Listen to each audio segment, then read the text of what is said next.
Next table کے اندر مزید modification کرنے جا رہے ہیں، اور ماڈیفکیشن کے اندر سب سے پہلی چیز میں ٹیبل کی کالمز اور راز کو میں تھوڑا سا اسٹینڈرڈائز چاہتا ہوں، اس کی آؤٹ لائن نارمل کر دینا چاہتا ہوں. تو میں نے یہاں سے ڈرا ٹیبل پہ جا کر اپنی مرضی کی لائنز وغیرہ ڈرا کر دیں، اور ٹیبل کو میں نے بالکل ہی نارمل پوزیشن کے اندر کریٹ کر دیا.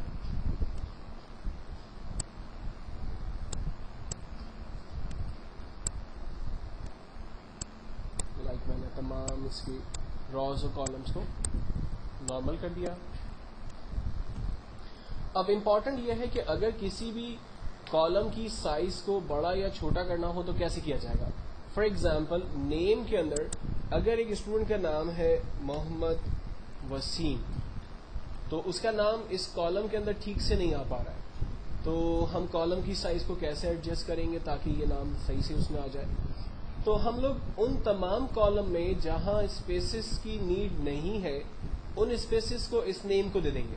فار ایگزامپل سیریل نمبر کے کالم میں زیادہ اسپیسز آ رہے ہیں جو کہ اس کی نیڈ نہیں ہے، تو ہم اس کے اسپیسز کو یوٹیلائز کرتے ہیں نیم میں. کیسے؟ اپنے ماؤس کے کرسر کو اس ٹیبل کی بارڈر پہ رکھیں گے، جب بارڈر کا سائن اس طرح سے پلس میں تبدیل ہو جائے گا تب ماؤس سے کلک کر کے رکھیں گے اور سیریل نمبر کے کالم کو چھوٹا کر دیں گے. تو کافی اسپیس نیم کے کالم کو مل گیا، لیکن ابھی بھی یہ نام 2 ہی لائنوں میں آ رہا ہے.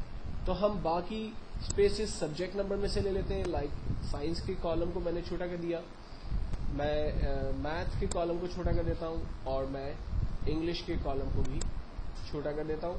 تو اس طرح سے کافی اسپیس جو ہے وہ نیم کے کالم کو مل گیا، اور میرا ٹیکسٹ آسانی سے ایک ہی سیل کے اندر مجھے کلیئرلی نظر آ رہا ہے. تو آپ کسی بھی کالم کی جس طرح سے سائز بڑی کرتے ہیں، سیم طریقے سے را کی سائز کو بھی آپ بڑا کر سکتے ہیں.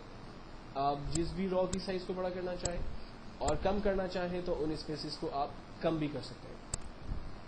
لے آؤٹ کے اندر ہم چلتے ہیں. نیکسٹ آپشن ہمارے پاس جو اویلیبل ہے وہ ہے split cell. Split cell basically ایک سیل کو 2 حصوں میں ڈیوائڈ کرتا ہے.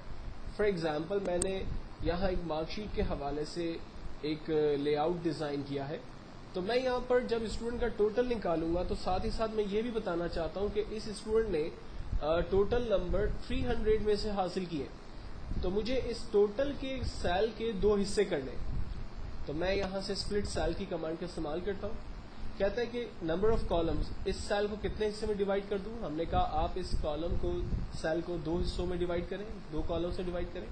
نمبر آف را ایک ہی ہے چونکہ ہم ایک ہی سیل پر اس وقت کھڑے ہوئے. فائنلی ہم اوکے کرتے ہیں. آپ دیکھیں اس سیل کے 2 حصے ہو گئے.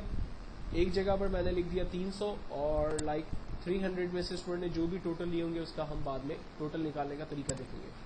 تو ہم اس طرح سے اپنے کالمز کو جو ہے وہ ڈیوائڈ کر سکتے ہیں، ان کے اندر ملٹیپل سیلز جو ہے وہ کریٹ کر سکتے ہیں. اگر آپ کو ان سیل کی ضرورت نہیں ہے تو آپ ان کو مرج بھی کر سکتے ہیں. فار ایگزامپل میں نے ان دونوں کالمز کو رینج میں لیا اور یہاں سے مرج سیل کی کمانڈ پہ کلک کیا تو یہ دونوں سیل مل کر ایک ہو گئے.